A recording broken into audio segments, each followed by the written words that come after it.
Hey, top of the day to you. My name is Mike. I'm your host. This is FBTV, an FBTV video. Today we're going to continue in our series on how to become a successful freight broker. Coming up, part 2.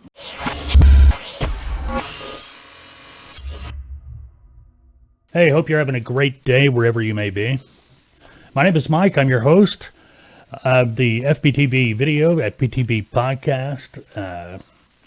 I'm also the lead consultant at Taltoa, TALTOA.com. If you're not familiar with Taltoa, Taltoa is a transportation and logistics training and consulting firm. We specialize in training, consulting, transportation professionals such as freight brokers, freight broker agents, trucking companies, and the such. This is the second in the series of how to become a successful freight broker. We're going to be diving into that in just a little bit. Going back to Taltoa, though, we've been around for, pushing 30 years, I guess, training brokers and transportation pros. If you want to learn more about us, go to our website, taltoa.com, TALTOA.com.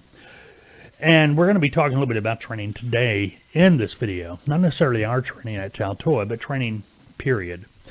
Feel free to, if you have any questions you want to talk about this more in detail, feel free to call me. Again, my name is Mike. Happy to talk to you, 479-668-0838. If you got questions, you got comments or whatever, YouTube video, you can post them right below. And if you got a question, generally we'll answer it in an upcoming video. If you want to email me direct, you can do that, fbtv@freightbrokertv.com. Forms on our website. And another heads up is we are going to be updating our website. Website's going to be at freightbrokertv.com.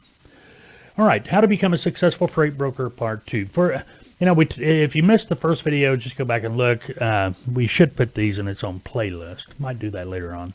But it's just how to become a successful freight broker, part 1. That's what you're looking for. Then you'll be caught up. Some serious questions you should probably ask yourself before doing anything else. All right? Are you an entrepreneur? Dictionary definition of an entrepreneur is a person who organizes and operates a business or businesses taking on greater than normal financial risk in order to do so. Now, granted, if you start out as a freight broker agent, even a freight broker, to get started, it doesn't cost a lot of money, but your risks are substantial. Well, even as a freight broker agent, you're taking risk because you're trying to build the business up before you run out of money, and that's pretty much the bottom line. And like I've said in the past, I've had clients that started out as freight broker agents, and again, this is the exception, not the rule, that 30 days after training, after they began their freight broker operation, they were making $1,000 a week in commission.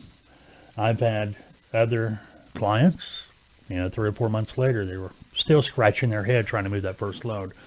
So, are you an entrepreneur? And the thing is, are you willing to do what it takes to be successful? Now that you hear that, I don't care what motivational training you take, sales training, they always say, are you willing? But that's so true. Are you willing to do what it takes to be successful? Part of that willingness is doing the work. Not just romanticize freight brokering, but getting out there and doing the work. Yeah, I've had clients in the past, they romanticize being a broker. Hey, I'm going to be working for myself. I'm not going to have to leave the house. I'm going to work from home. I'm going to be making all kinds of money. Well, yeah, all that's true. And yeah, you can be making all kinds of money, but you got to work to get there. So many times people romanticize it.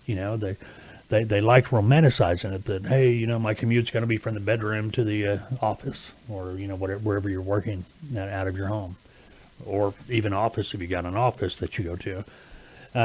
We'll get into that in another session about how to become a successful freight broker. But those that romanticize it are generally those that fall out of the business pretty quick. They've romanticized it. They went through training. They got their placement. They started working. And then it hit them. Hey, I got to work. Hey, this is a job. I'm not making any money. I'm not going to make any money unless I move a load. Well, yeah, but that's why working as a freight broker agent, you take the risk. The greater the risk, the greater the reward. And I've said this to everybody, and I believe it wholeheartedly. I believe anybody can be a successful freight broker if they want to be. Bottom line. You've got to be self-motivated. You got to be willing to get out of bed at 4 or 5 o'clock in the morning. And if you're on the West Coast, it might be even earlier. I mean, you got to consider your time zone. If you're on the West Coast, Pacific time, you got a customer on the East Coast, Eastern time, they're 3 hours ahead of you. Their day's starting 3 hours before yours. So if you got a customer, they're at their desk at 6 o'clock in the morning. Well, guess what? You should be at yours around 3.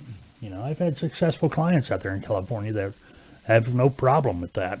It's just paying the price. Are you willing to do the little things to be successful that you need to do? I've also had clients in California that did nothing but work with California Freight exclusively. They only had customers in California, so the time zone thing didn't really matter to them. But that's nice thing about being a freight broker too. You can find your own way. Generally in training, we're going over the process of working as a freight broker.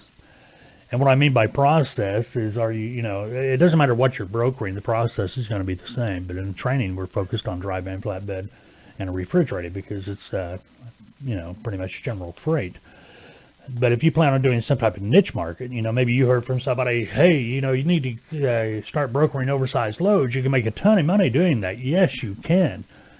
But before you get into a niche, it's very important that you know that niche, because with oversized loads, yeah, the rewards are going to be great, but the risk is going to be greater. All right. Do you have enough capital? Now, there's 2 ways to look at enough capital. Are you starting your own freight brokerage company?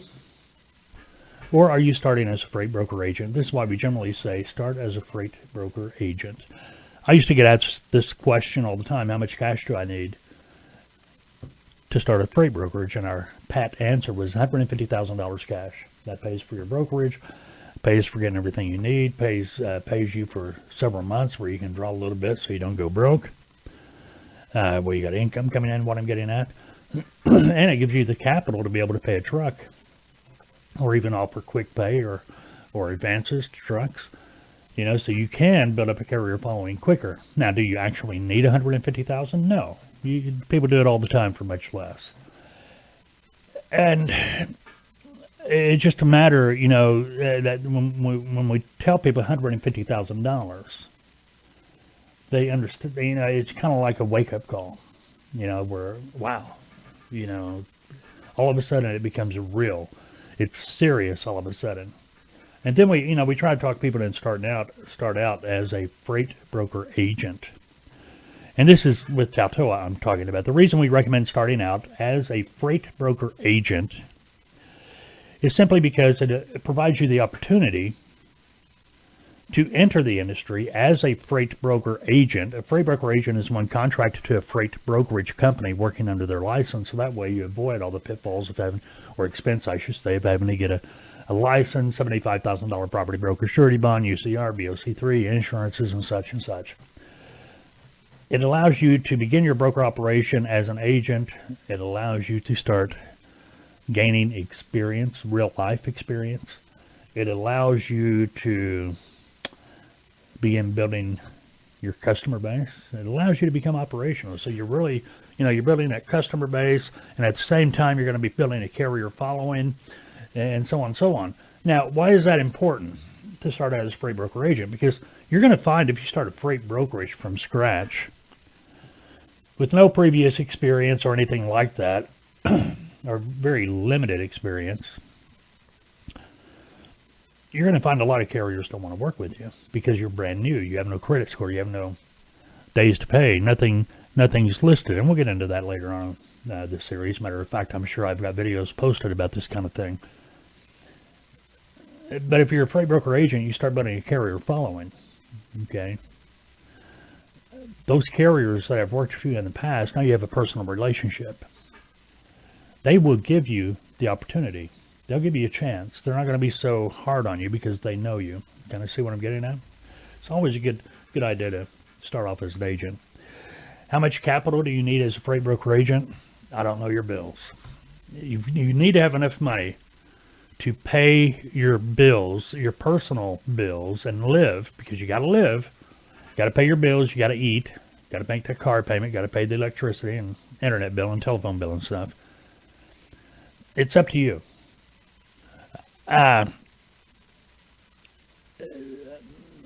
Personally, I'm saying 6 months. Do you really need 6 months? Probably not, but always err on the safe side, the conservative side of this, for the simple reason, what if it don't go as planned?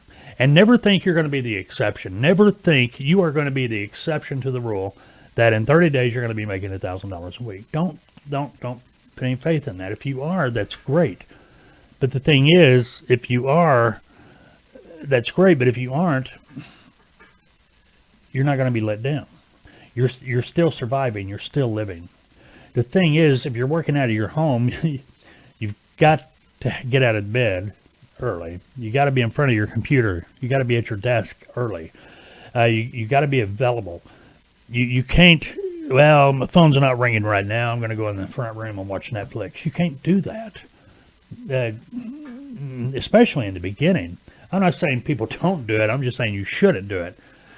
It should be just like you were at an office working for somebody else. You've got to be disciplined. Matter of fact, I think we got a video about discipline.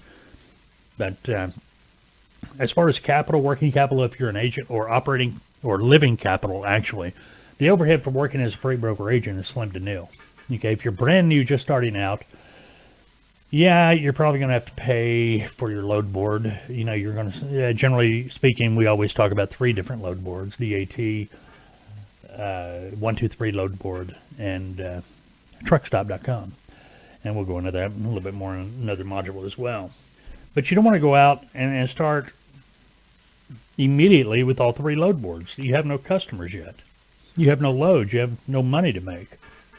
See what I'm saying? So you want to keep that overhead low. But you got to make sure you got enough money to pay your own personal expenses so you can live, to give you time. One thing about a salesperson, because understand that as a freight broker, you are a salesperson. Any business, I don't care what it is, what kind of business you're in, if you own the business, you better be a salesperson, bottom line. Now, you can go back. We got videos about selling too. It's not hard to sell as a freight broker. But as a salesperson, one thing that a salesperson knows is that if you need to make a sale, that's usually when you can't. I don't know if it's just the person you're trying to sell to, they hear desperation in your voice, they see it or whatever. But generally speaking, it's kind of like gambling. You've heard the old adage, if you can't afford to lose it, don't gamble it. Okay. Same with the broker. If you got that weight on your shoulders where I've got to make a sale, I got to move the load. If I don't move the load, it's going to be next to impossible for you. So take that pressure off yourself. Now, we talked a little bit about freight broker agent as well. Always recommend start as a freight agent. Now let's talk about training. Do you need training? Should you take training? Well, is it required? No, training is not required. Is it a good idea? Well, absolutely. If you're going to be a mechanic, are you going to go out there and just start tearing apart an engine without being trained? If you're going to drive a truck, you're just going to hop in behind the wheel and start driving? No, somebody's going to train you. And the reason you are trained to do these things is to make life easier on you so you can get to that success quicker. That's the bottom line. I started out as a broker with no training whatsoever, and the simple reason was there wasn't any when I started brokering. You did it, you figured it out as you went, and I don't recommend that to anybody because it was a long period of time. But I kept in there, and this is what I'm talking about, the entrepreneurial spirit.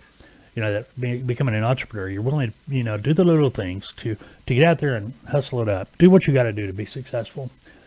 But training, yes, I highly recommend training. Not because I'm part of Tautoa, but because I've been through it without training.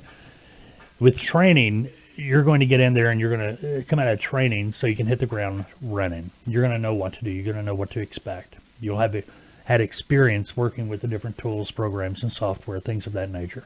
Yeah, I recommend training. Even if I wasn't associated with Tautoa or any of this, I'd always recommend training for freight brokering. All right. Cover a few more topics here. We've gone a little bit longer than expected. But hopefully we're getting on the right track. Now, I know some of you are saying, hey, man, there's no meat and potatoes here. You know, how do you become a successful freight broker? This isn't training. This is how to become a successful freight broker. The things you've got to do, the little things that are going to separate you from everybody else. You got to be willing to pay attention to the details, do what others don't. Here's an example. Making sales calls wasn't nothing. You know, I'd call somebody and say, well, call me back in 3 months. I'd put them on the calendar and I'd make sure I'd call them back in 3 months like they asked. More times than not, when I called those, I'm talking about potential customers when I was making a sales call. More times than not, when I called them back 3 months later, they would set up with me immediately and start making loads available to me. And more than once, I had a customer tell me, I told a lot of people to call me back. You're the only one that did. See what I mean? Those details.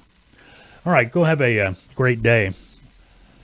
Unless, of course, you've made other plans, be looking for part 3, how to become a successful freight broker. See ya.